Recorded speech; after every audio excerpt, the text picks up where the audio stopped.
खुलुमबाय दिनै 4 जानुवारि 2024 बिस्तिबार उत्तर प्रदेशनि शिवनगराव सासे हिनजावसा गथ'आ रेल लामाखौ बारलांबाय थानाय समाव रेल गारिजों सौजानानै जाब्रबथाय जानानै जायगायावनो जिउ गोमादों। थैनाय हिनजावसानि मुङा जाबाय साक्षी गुप्ता, 12 बोसोर बैसोनि। साक्षी गुप्ताया एसे मेन्टेलि प्रब्लेम दंमोन। सा सानजा भारताव गले गले आयेननि बेरेखा बांलादेशी हाबफैनाय, म्यानमारनिफ्राय हाबफैनाय। त्रिपुरानि साब्रुमाव सानै बांलादेशीफोरा आयेननि बेरेखा हाबफैनो नाजानायनि जाहोनाव बर्डारखौ क्रस खालामनो नाजानायनि जाहोनाव सानैबो हमजादों। हमजानायफोरनि मुङा जाबाय जिवेल्टार, 27 बोसोर बैसोनि आरो सासेया 13 बोसोर बैसोनि गथ'। नाथाय गथ'नि मुंखौ खौरां फोसावनाय जायाखै।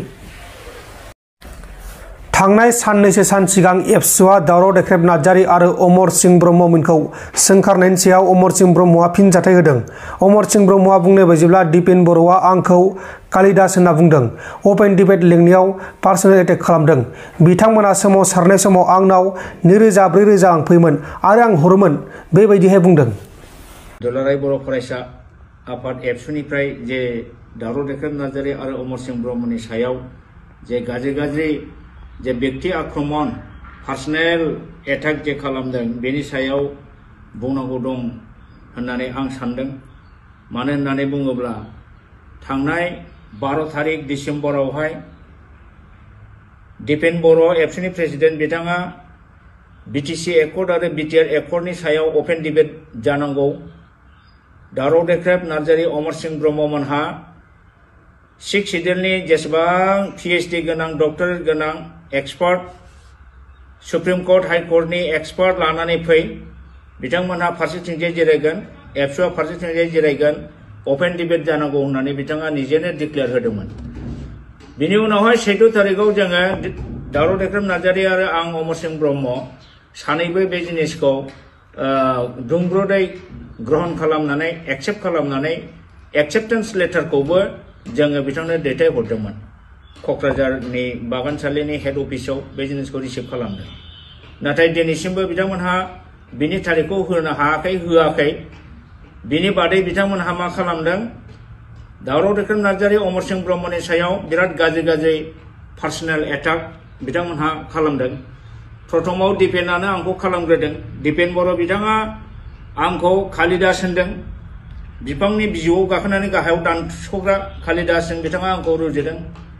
बिथाङा आंखौ बुंदों जे एटास्टेट खालामनायाव, छात्र छात्रीनि सार्टिफिकेट एटास्टेट खालामनायाव 120 जायोमोन होननानै।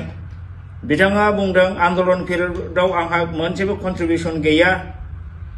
बेबादि गोबां नंबाङै जाबाङै खोथाजों बिथाङा आंखौ आक्रमण खालामदों।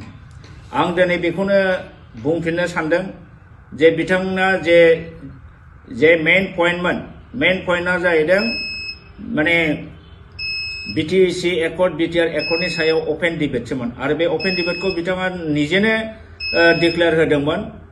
नाथाय दिनैसिमबो लानो हायालासिनो जोंखौ बेबादि पार्सनेल एटाक खालामनाया जोबोद लाजिथाव, मुगैथाव जादों।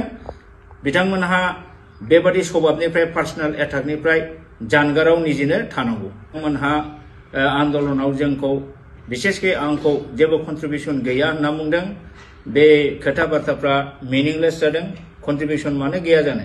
जे थार्ड फेजनि जेनाखि सोमावसारनाय, बर'लेण्डनि एबसुनि सोमावसारनायाव एसेबो कन्ट्रिबिउसन गैया होननानै मानो कन्ट्रिबिउसन गैया जाखो? बिथांमोनहा प्रत्येक आन्दलन प्रग्रामाव आंनाव 2000, 3000, 4000 लांफैयोमोन। अब्ला बे समाव आङो रांजों जे बान्था हरदों, रां अनसुंथाइ जे हरदों, कन्ट्रिबिउसन जे हरदों, बेयो कन्ट्रिबिउसन होनाय जाया नामा? आरो बे समाव जों साख्रियाव दङ। साख्रियाव थानाय समाव जों बोरै आन्दलन ओंखारजानांगौ? बिथांमोनहा मा बुंनाय जादों बेलाय? 5 फैसा, 10 फैसा, 1 थाखा, 2 थाखाबाबो कन्ट्रिबिउसन इज कन्ट्रिबिउसन। आंथ' प्रत्येक प्रग्रामाव नोंसोरनो गारि गंसेनि दाम, गारि गंनै गंथामनि थाव सोनायनि दाम हरबाय थादों। होमबा बे कन्ट्रिबिउसन होनाय जायाखै नामा? नोंथाङा मा बुंनाय रायजोनि सिगाङाव आंखौ मा होननानै मा बुंनो नागिरदों? गतिके आंनि सायाव पार्सनेल एटाक खालामनानै आंखौ रायजोनि मेगनाव गाज्रि होननानै एस्टाब्लिश खालामनो नाजानाय जादों।